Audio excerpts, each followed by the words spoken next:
지금까지 인간 동물 관계를 반성하는 지점에서 또 이 인간 중심적인 관점에서 벗어나서 다종이 공존하는 세계에 대해서 이야기하는 연세대학교 문화인류학과의 최명혜 교수님, 그리고 최명혜 교수님 제자분이시자 우리 유해동물 외교단의 멤버인 임채연 선생님께서 유해생물과 다종의 번성을 주제로 첫 발제를 준비를 해주셨습니다.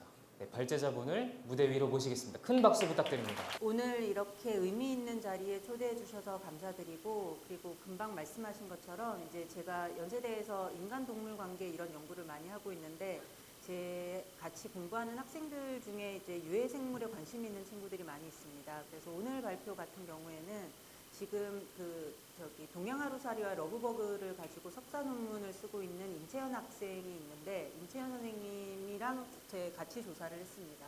그래서 그 내용들을 토대로 얘기를 드리겠고요. 채연 씨 잠깐 일어나서 인사.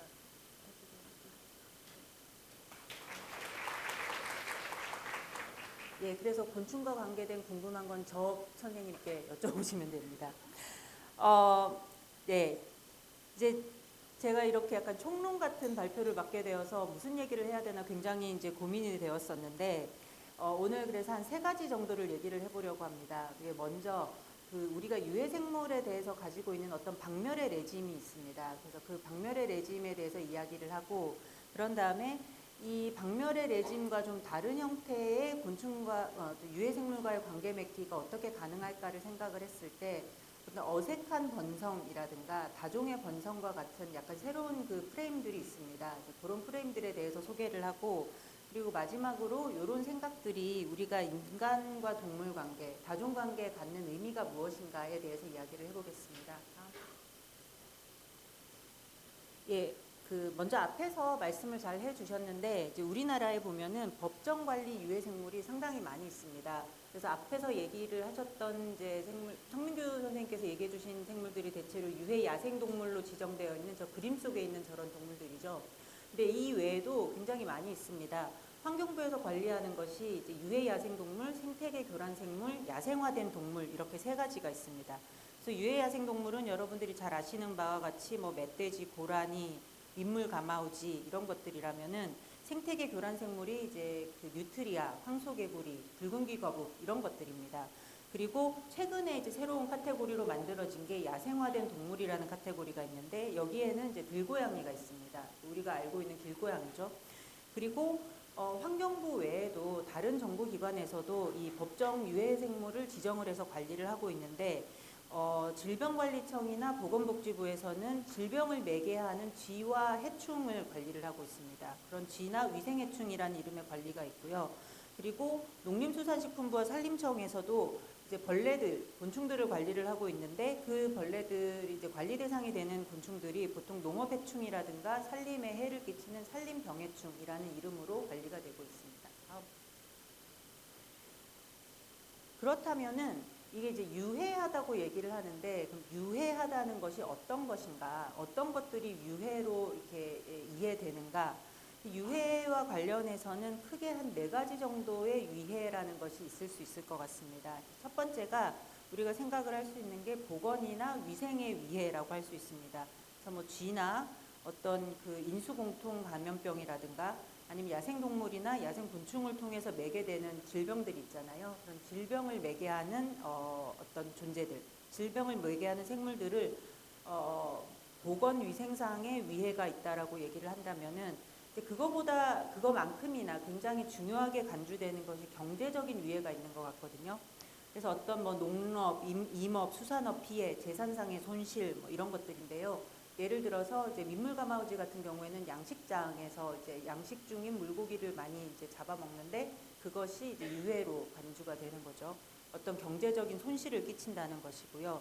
그리고 뭐 까치라든가 고라니 같은 경우에도 까치는 이제 과수를 따먹는다든가 이런 문제가 있는 것이고, 고라니는 농작물을 파헤치는 것이 경제적인 위해로 간주가 됩니다. 그 외에 최근에 들어서는 보면은 생태적인 위해에 대한 이야기도 많이 합니다.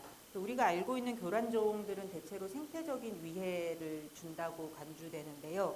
어떤 외래종이나 토착종, 외래종이나 교란종 같은 종들, 그래서 토착 생태계가 가지고 있는 균형을 깨트린다고 생각되는 그 동식물과 곤충들이 있습니다. 그런 경우에는 생태적인 위해라고 얘기를 하고, 그리고 안전에 대한 위해가 있습니다. 안전에 대한 위해는 사람에게 상해를 입힐 수 있는 경우가 있잖아요. 이제 그런 것들이 이제 유해입니다. 그래서 보면은 이 유해의 카테고리가 여러 가지로 분류가 되어 있긴 한데, 이제 기본적으로 이제 인간의 안전과 재산상의 손실을 막기 위한 이제 위한 작업들이 이제 위해라는 이름으로 관리가 되는 것 같습니다. 그런데 이제 이런 위해 생물 혹은 유해 생물에 대해서 우리가 가지고 있는 관리의 근본적인 태도는 개체수 조절인데, 대체로 박멸을 통한 개체수 조절을 많이 하고 있습니다. 그래서 이 박멸이 그럼 언제부터 시작되었는가? 이 박멸의 역사를 거슬러 올라가면은 일제 강점기에 있었던 해수 구제 사업으로 거슬러 올라갈 수 있을 것 같습니다.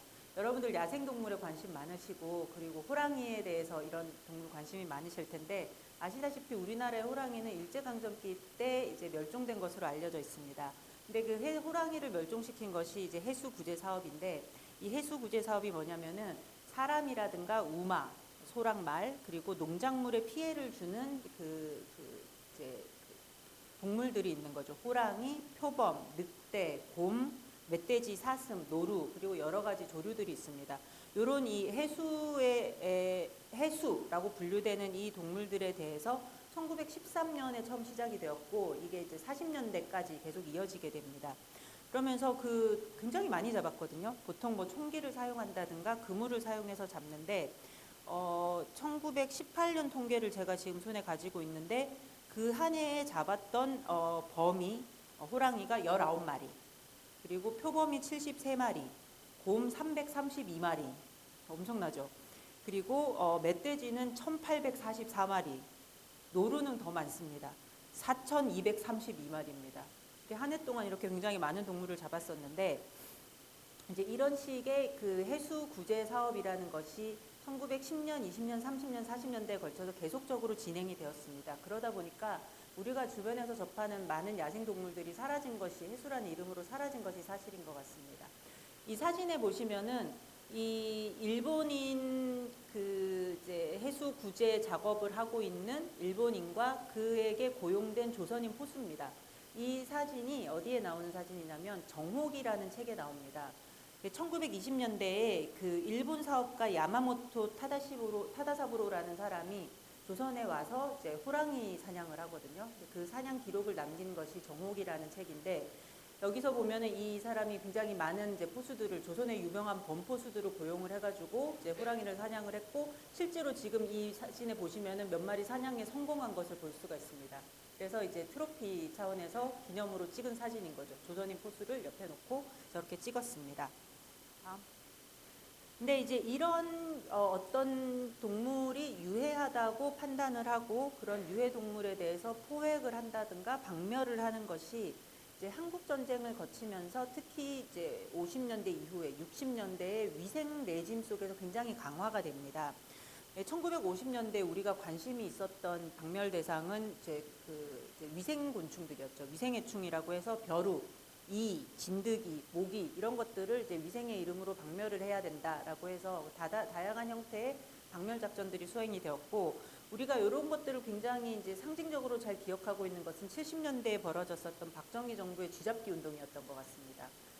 조금 저와 비슷하거나 조금 나이가 많으신 분들은 쥐잡기 운동 기억을 하실 텐데, 그 쥐를 잡는 운동이 이제 첫 번째 이유는 쥐가 질병을 매개하기 때문이죠. 말하자면 어떤 그 위생상의 위해 때문인 것인데, 그거 외에도 쥐잡기 운동은 쥐가 양식을 흉낸다는 것이 굉장히 컸습니다. 그래서 쥐가 이제 우리가 애써서 만들어 놓은 식량을 쥐가 축내기 때문에, 저기 포스터에서 보시는 것처럼 쥐는 살찌고 사람은 굶는다. 쥐를 잡아서 없애야 한다.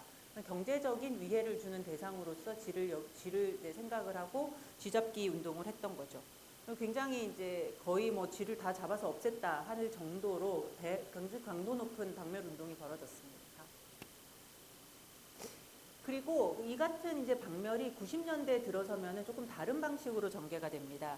이제 90년대에서는 어떤 경제적인 위해도 위해지만 우리나라가 90년대 초반에 세계가 굉장히 다양한 보전 레짐에 가입을 하게 되고 그러면서 생태적인 위해가 이제 굉장히 중요한 관리 대상으로 부상을 하게 됩니다. 그때부터 등장하기 시작한 게 우리에게 지금 굉장히 익숙한 생태계 교란종들인 거죠.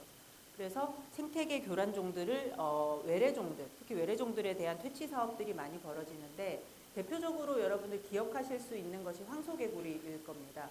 황소개구리 같은 경우에는 70년대 식량 자원으로 우리가 그 수입을 했었는데 이게 이제 그 식량 자원으로서의 경제성이 떨어지면서 야생으로 방류가 되게 되었고 전 생태계에 많이 번져나가면서 이 황소개구리가 토착 생태계를 위협한다고 해서 굉장히 많이 잡았습니다.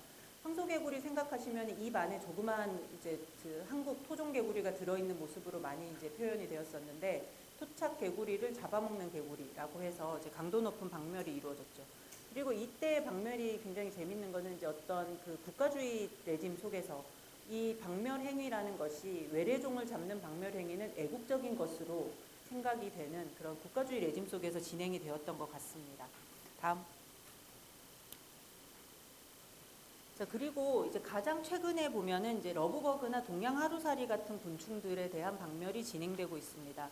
그런데 이게 되게 애매한 지점이 있는데 지금까지 어떤 뭐 황소개구리나 쥐라든가 어떤 해수라든가 이런 존재들은 사람에게 명백한 해를 끼친다 이런 관점에서 이제 박멸이 진행이 됐다면 러브버그나 동양하루살이 같은 곤충은 익충으로 알려져 있잖아요. 그리고 사람에게 특별히 해를 가하는 것이 없는데 어쨌든 이 곤충들을 이제 그 관리 대상에 포함시킬 수 있게 되었는데 그러면서 우리의 이제 새로운 카테고리가 등장을 한 거죠. 새로운 범주로서 생활 불쾌 곤충이라고 해서 사람에게 주는 불편이나 불쾌가 방제 대상이 되고 있다. 그 때문에 방제 대상이 되고 있습니다. 다음. 근데 이렇게 방제의 역사를 살짝 이렇게 빠르게 이렇게 훑어보면은 우리가 유해 생물에 대해서는 어떤 개체수 조절을 경유해서 어떤 박멸의 생명 정치 같은 것들이 이루어짐을 알 수가 있습니다. 그리고 이것은 이제 우리나라뿐만 아니라 굉장히 근대적인 레짐이죠. 포스터에서 보시면 이게 이제 중국에서 1960년대 했었던 4대 해충 박멸 사업, 4대 패스트, 4대 유해 생물 박멸 사업인데 쥐, 참새, 모기, 파리가 이제 다 잡아 없애야 하는 그런 존재로 이제 여기서 등장한 것을 알 수가 있습니다. 이게 우리나라만의 문제는 아니었고 이제 좀 근대적이고 어떤 위생의 레짐 속에서 진행이 된 사건인 것 같아요. 근데 이때 이 박멸 정치는 박멸의 생명 정치는 몇 가지 특징을 가지고 있는데 보면은 이제 그 대상이 특정 생물종입니다. 어떤 특정한 생물종 전체가 대상이고 그리고 이 목표는 무엇이냐면 이 급진적으로 개체수를 조절을 한다든가 혹은 이 전체를 절멸시키는 것이 목표입니다. 그리고 이 근거가 되는 것은 어떤 형태의 경제적이거나 생태적인 산술이 들어가 있습니다. 어떤 경제적으로 얼만큼을 이제 제거를 해야 된다든가 생태적으로 위해가 된다든가 이런 경제적이거나 생태적인 계산에 근거를 하고 있고 저는 여기서 또 두드러지는 점이 뭐냐면 사실은 이 박멸 행위라는 것이 상당한 정도의 폭력을 그 해당 동식물에도 수행이 되는 것이고 그 작업을 수행하는 사람한테도 이제 그 폭력이 이루어지는 것인데 그런 그 폭력이 굉장히 비가시화되어 있습니다. 우리가 박멸하는 행위에 대해서 그 행위가 갖는 폭력성에 대해서는 구체적으로 이야기하지 않잖아요. 그런 것이 굉장히 비가시화되어 있고 이것들은 어떤 확신 속에서 이루어지는 사업입니다. 굉장한 확신을 가지고 있죠. 이것은 반드시 필요한 사업이고 이것은 이제 어떤 여러 가지 근대적인 근거로 수행을 해야 하는 사업인 거죠. 다음.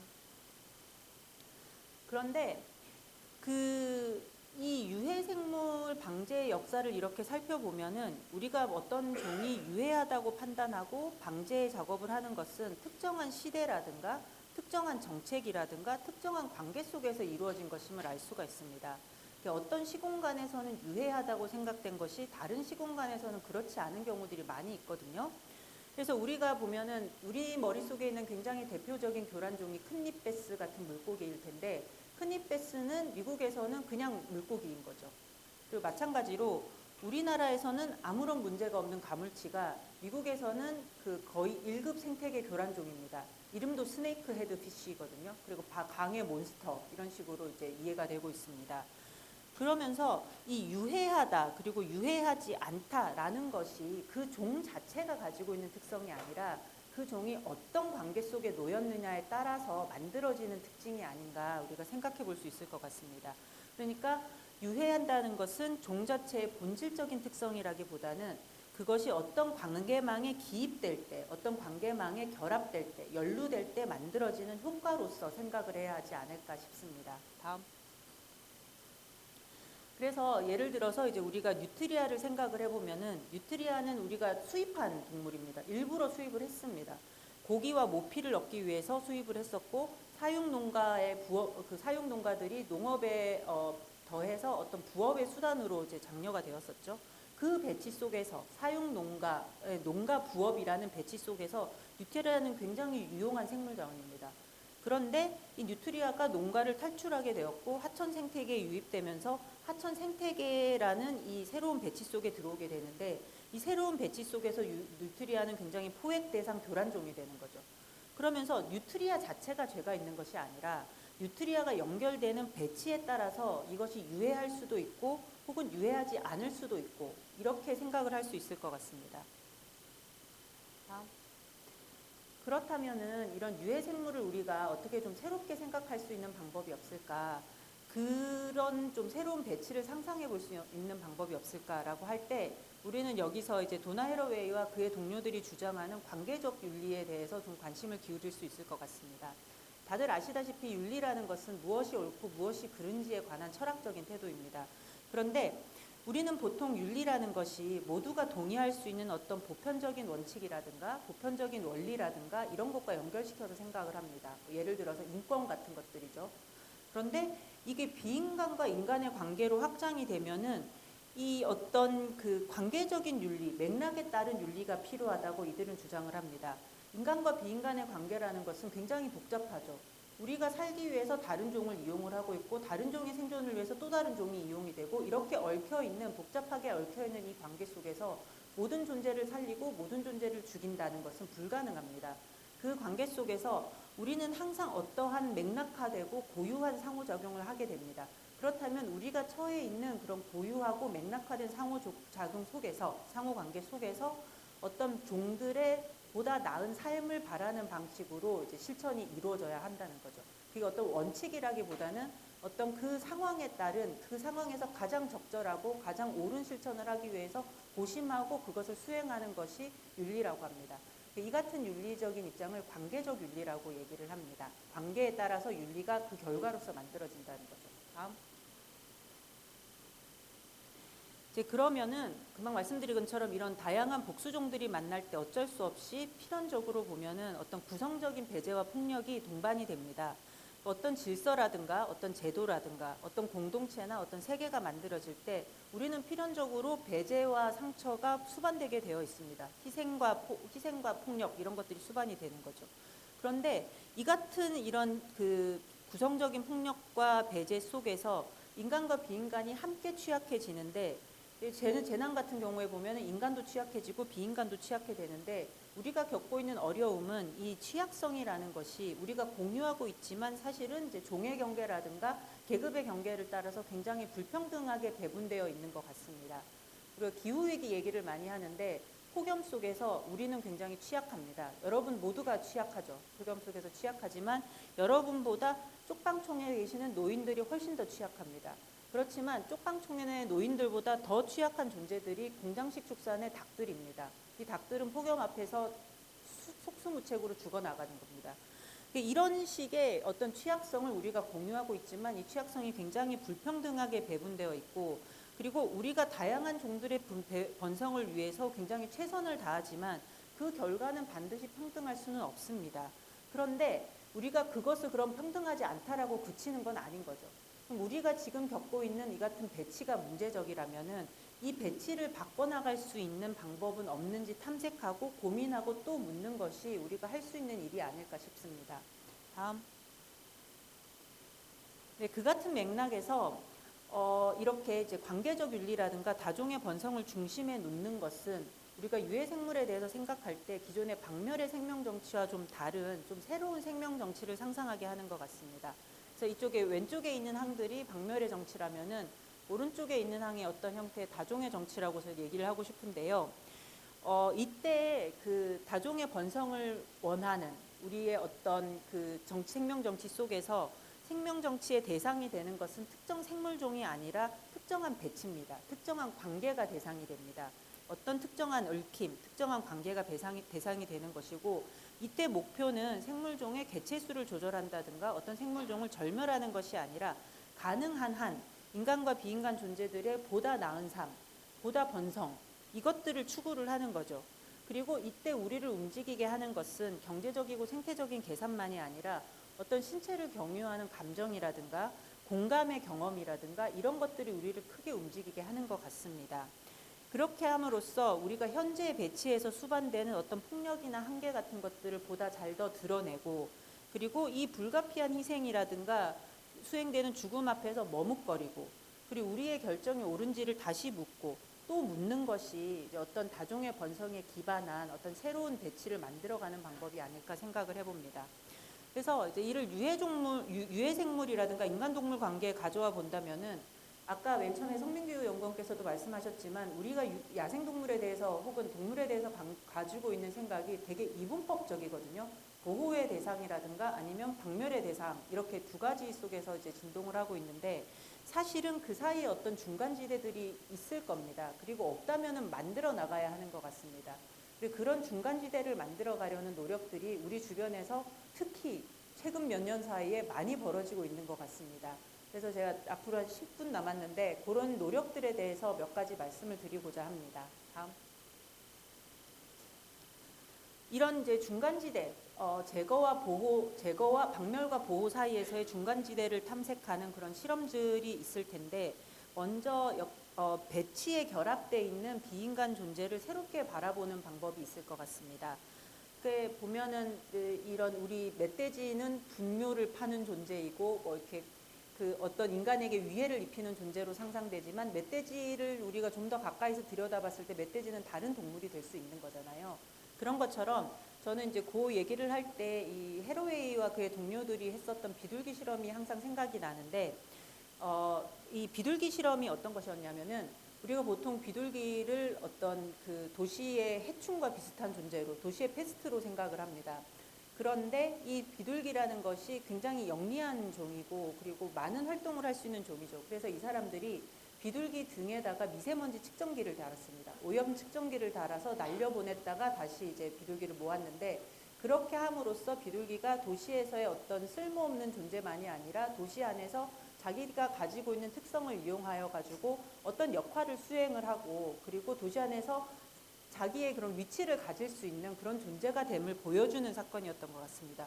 물론 이 사건 굉장히 동물복지 논란이 있었거든요. 비둘기에게 저런 걸 달아도 되나 뭐 이런 논란이 있기는 했었지만, 그럼에도 불구하고 이 사건을 통해 가지고 우리가 통상 도시의 패스트로 생각하는 비둘기라는 것이 사실은 굉장히 놀라운 비행 능력과 놀라운 적응력을 가지고 있으며 대단한 귀소 능력을 가진 존재임을 새롭게 깨닫게 해주는 것 같습니다. 다음. 그렇게 비인간을 좀 다르게 생각을 한다면은 두 번째 방법으로는 우리에게 익숙한 연결망을 좀 바꿔보는 것들이 있지 않을까 싶습니다. 근데 저는 이제 제주의 해상 풍력을 볼 때마다 굉장히 가슴이 뿌듯한 기분이 드는데, 해상 풍력은 이제 굉장히 중요한 문제죠. 우리가 기후 위기 속에서 해상 풍력과 같은 재생 에너지를 늘려나가는 것은 아주 필요한 일입니다. 그런데 지금까지 우리가 오랫동안 해상풍력을 생각을 할 때 우리는 해상풍력을 확대하는 것이 어민의 삼터를 훼손한다, 이 얘기는 굉장히 많이 들었거든요. 그런데 어민의 삼터라는 것은 사실은 물고기의 서식지인 것이고, 거기는 이제 물고기를 또 먹고 사는 남방 큰돌고래와 상갱이의 서식지이기도 합니다. 그러면서 해상풍력 대상 예정지가 비단 어떤 비어있는 땅이 아니라 어떤 비인간 존재가 살고 있는 땅이라는 사실이 최근 들어서 처음으로 우리의 해상풍력 논의에 들어오기 시작한 것 같습니다. 그래서 여기 왼쪽에 보이시는 사진은 뭐냐면은, 몇 년 전에 이제 대정 해상풍력 논의가 있을 때 그 돌고래를 보호하는 단체에서 나서서 대성 해상풍력을 철회를 해야 되는데, 그 이유는 멸종위기종인 남방 큰돌고래의 서식지를 훼손하기 때문이라고 했습니다. 그리고 놀랍게도 이 사업은 철회가 되었습니다. 그리고 오른쪽에 있는 사진을 보시면은, 여러분들 여기서 중간에 사진 중간 어디쯤에 보면은 기둥들이, 조그만 물 위에 기둥들이 보이고 뒤에 뭐 조금 뭔가 물 위에 떠 있는 검은 것이 보이시죠? 저게 상갱입니다. 여기 상경인데 지금 제주도와 그 육지 사이에 추자도라는 섬이 있는데 그 추자도에서 해상풍력 사업이 지금 진행이 되고 있습니다. 예정지입니다. 거기도. 그런데 제주도의 이게 환경활동가들과 상경에 관심이 있는 분들이 상경이 편이라는 단체를 만드셨습니다. 그래서 이 해상풍력 발전이 상경이에게 미치는 영향을 탐색하고 그것들을 드러내는 작업들을 하고 계십니다. 이런 활동들이 우리가 인간의 것으로 여겨왔던 인간 중심으로 만들어왔던 어떤 배치를 비인간으로 확장하는 작업들이 아닐까라고 생각을 해봅니다. 다음.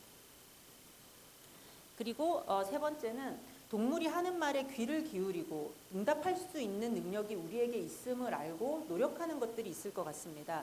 왼쪽에 있는 사진은 지금은 안타깝게 이제 세상을 떠난 지리산 반달곰 KM53인데 이 곰이 몇 차례에 걸쳐서 지리산을 탈출을 했습니다. 결국 우리는 이 곰의 귀를 기울이고 이 반달곰의 서식지를 수도산으로 확대를 했었거든요. 비슷한 맥락에서 오른쪽은 뭐냐면 서울시에서 만든 동양하루살이 카드뉴스입니다. 최근에 이제 만든 것이었는데 저는 이렇게 동양하루살이가 귀엽게 그려진 그 정부 간행물은 처음 보는 것 같습니다. 그게 굉장히 귀엽잖아요. 그러면서 여기서는 동양하루살이가 보여주는 굉장히 놀라운 대발생을 사나흘밖에 못 살아서 요란한 것으로 읽어내고 이에 맞춰서 기다려준 것에 대해서 고맙다고 표시하는 것처럼 이렇게 되어 있습니다. 이런 것들이 그 동물들이 보여주는 행동을 우리가 어떤 동물들이 말하고 있는 신호로 이해를 하고 거기에 대해서 응답할 수 있는 능력을 배양할 수 있을 것 같습니다. 다음. 그리고 마지막으로 이게 이제 다종의 번성이라는 게 아까 말씀드린 것처럼 폭력을 수반을 한다면 폭력을 인지를 하고 그리고 이것이 최선인지를 묻는 작업이 필요한 것 같습니다. 이 동양하루살이 같은 경우에도 이제 올해 방제를 위해 가지고 뭐 다양한 논의들이 있었는데 지금 이 사진이 뭐냐면은 동양하루살이 방제를 위해서 한강에 도입된 바지선입니다. 동양하루살이가 빛에 끌려서 따라오거든요. 그래서 그걸 이용해서 한강에 바지선을 띄우고 거기에 굉장히 조도가 높은 빛을 쏘는 거죠. 그래서 동양하루살이가 한강 너머로 건너가지 못하게 여기에 묶어두는 그런 역할을 하는 겁니다. 그러니까 이것이 어떤 개체들을 하나하나 다 죽이는 것이 아니라 물론 어떤 형태의 피해가 있겠죠. 그렇지만 그것들을 어떤 방식으로든 좀 다른 방식으로 우리가 다 모아서 죽이는 것이 아닌 다른 방식의 방법은 없을까를 고안할 때 나타날 수 있는 방법이라고 생각을 합니다. 지금 여기 이 말이 제가 굉장히 좋아하는 말인데 만약에 이제 인간과 자연과의 관계가 어떤 폭력이나 죽임을 수반할 수밖에 없다면은 우리가 그것을 가지고 무엇을 할까? 거기에 대해서 끝날 것인가? 죽일 수밖에 없다. 거기서 끝날 것이 아니라 폭력을 통해서 무언가를 배우고 또 바꿔나가고자 하는 노력이 필요한 것 같습니다. 그래서 우리가 사려 깊게 죽이고 우리 행위가 갖는 폭력성을 인정하고 우리가 갖는 한계를 인정하고 비인간 존재들이 취약한 것을 인지하고 이 같은 인지를 통해서 우리 스스로를 변화시키는 그런 것들이 우리가 좀 채택할 수 있는 어떤 하나의 경로가 아닐까 싶습니다. 네, 다음. 네, 마지막으로 그렇다면 이제 저는 이제 연구자인데 유해 생물에 대해 생각하는 것이 인간 동물 관계를 어떻게 이제 우리가 새롭게 생각하는데 도움을 주는가? 저는 굉장히 이제 많은 기대를 하고 있습니다. 지금까지 우리가 인간 동물 관계를 연구할 때 보면은 여러분들 다 동물에 관심이 많으실 테지만 주로 우리는 함께 있기 좋은 동물들을 많이 연구해 왔습니다. 혹은 너무 멀리 있어서 별로 이렇게 큰 우리와 영향을 주지 않는 멀리 있는 야생동물을 연구를 하거나 그랬죠. 그러면서 공존이라든가 활력이라든가 긍정적인 방식이라든가 이런 것들이 이제 우리가 주로 연구를 해왔다면은 최근에 들어서는 어떤 사랑받지 못하는 존재들 그리고 우리에게 상품으로서 이용되는 동물들, 상품으로 이용되는 비인간들 그리고 혹은 너무 기괴하거나 좀 낯설어서 우리가 상대적으로 무관심했던 동물들로 이 연구의 대상이 확장되어 가는 것 같거든요. 그런 연구의 대상의 확장 속에 바로 이 유해 생물들이 있는 것 같습니다. 그래서 프랭클린 지인이라는 연구자가 있는데 이 사람과 주변 동료들이 이런 표현을 썼습니다. 어색한 존재들이라는 표현을 썼는데 우리를 물거나 쏘거나 매혹하지만 동시에 혐오감을 불러일으키거나 다른 존재가 살아남기 위해서 죽거나 다치는 존재들. 그런 존재들 우리 주변에 굉장히 많잖아요. 유해 생물도 아마 그런 존재가 아닐까 싶은데요. 이런 존재들을 어색한 존재라고 이제 부르면서 이 존재들을 가시화하는 거죠. 다음. 자, 그렇다면은 이 어색한 존재들과 우리가 맺을 수 있는 관계는 무엇이 있을까? 그 관계의 모습은 어쩌면은 이들이 이야기하는 어색한 번성이 될 수 있을 것 같습니다. 이 사람들은 어색한 존재라고 얘기할 때 민달팽이라든가 뭐 박테리아라든가 해충 같은 우리를 괴롭히고 죽게 하고 혹은 우리가 이들을 죽여야 하는 존재들과 어떻게 함께 살 것인가 여기에 대해서 고민을 합니다. 유해생물과 우리가 함께 사는 데에 대해서는 어떤 지금까지 정해져 있는 원칙은 없는 것 같습니다. 그리고 우리가 굉장히 모두가 순수하고 무구한 관계도 없는 것 같습니다. 하지만 현재 체제 속에서 누가 살고 있고 누가 죽는지를 우리가 다시 묻고 그리고 이 체제를 어떻게 더 나은 방식으로 바꿔나갈 수 있을까에 대해서 다시 물어볼 수는 있습니다. 그래서 그 체제를 더 나은 방식으로 배열할 수 있는지를 묻는 것이 우리가 해야 하는 일이 아닐까 싶습니다. 그래서 그런 단추를 끼우는데 오늘 같은 그 유해생물을 새롭게 보고자 하는 유해생물의 명예회복 포럼 같은 것들이 굉장히 좋은 시도가 될 수 있을 것으로 생각을 합니다. 여기서 제 발표는 마치겠습니다. 감사합니다.